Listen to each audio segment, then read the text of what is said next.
Huwag mong basahin yan, pare. Ano kayang itlog ito? Pahula naman. Ayan o. Doon namin nakuha sa lupa o. Ayan o. May butas. Ayan. Ito siya o. Parang itlog ng manok. Pero malambot. Malambot siya o. Ayan. Pahula naman kung ano to. Itlog ng ano to.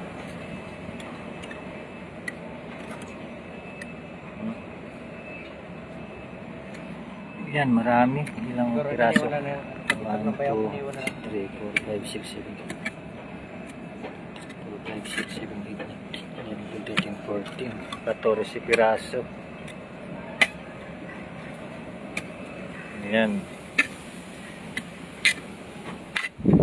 Doon siya galing. Sa lupa. Papakita pa ba natin yan? Patay na yun. Ito may nabasag na ano, natamaan ng pala. Yan o. Yan. Natamaan ng pala, hindi naman sinasadya eh. Parang butike, pero ang laki ng itlog. Yan, bubuli. Hindi kaya bubuli o buhaya, wala namang buhaya dito. Ang laki ng itlog ko. Tapos ang bubuli maliit lang. Ayan siya o, yung may laman na o. Natamaan ng pala. Bayawak pa pwede. Bayawak? Pwede. Pinapahulaan nga natin pare kung Pwede ano naman ito ikat yan eh. Yan o. Naka-live tayo pare. Pwede ikat. Dito galing o. Talaga yan to. Ipapa ano natin pare. Kukultivate natin. Ano tawag doon? Ano sa ano? Incubator. Incubator. Ang dami. Ayan.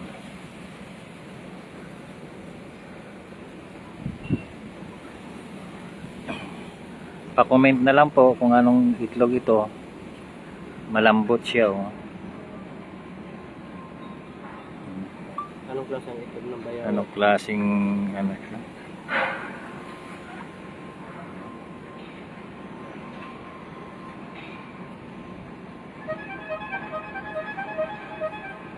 Ayan, malambot.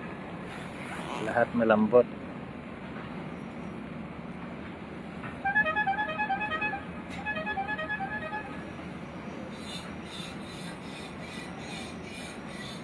Pa-comment naman po kung anong itlog ito.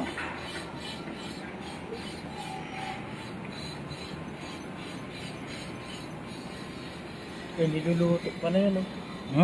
Niluluto. Kinakain? Itlog ng ano? Ang balot na yan eh. Balot? Hindi, buhay yan pare.